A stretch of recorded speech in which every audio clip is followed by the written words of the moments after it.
Hey, I'm Phil Heimlich. I'm a conservative Republican, though I lean libertarian. I'm a follower of Christ. We call this podcast the Radical Middle. Now, everybody's heard about the so called Big Beautiful Bill. Have you all heard about that? It's what President Trump is asking Congress to pass. Now, a couple things you need to know about this bill.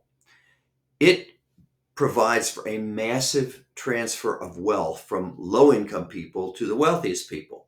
And it does this by cutting Medicaid coverage for about 10 million United States citizens. And at the same time, providing massive tax cuts that by and large will benefit the wealthiest in our country. You also need to know that this bill is going to add about $4 trillion to our national debt. I can't figure out. I thought we Republicans are supposed to be the ones who are fiscally conservative. That's not the case here.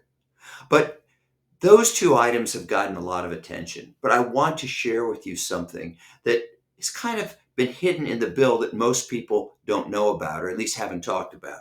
And what this says is that it prevents federal courts, whether it's a district court or the Supreme Court, from holding a party in contempt. Now, what's this mean? If the president or senator or just about any of us goes into court and if we refuse to obey the court's order, the court can hold us in contempt, which means putting us in jail or fining us. That is what allows courts to enforce their orders. But if this bill passes with that provision, the courts will be toothless.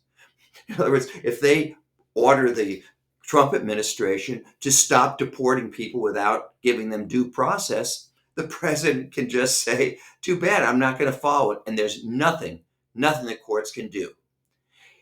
Even if you are a big Donald Trump fan, I think you can see how dangerous this provision is. I'm Phil Heimlich, and this is the Radical Middle.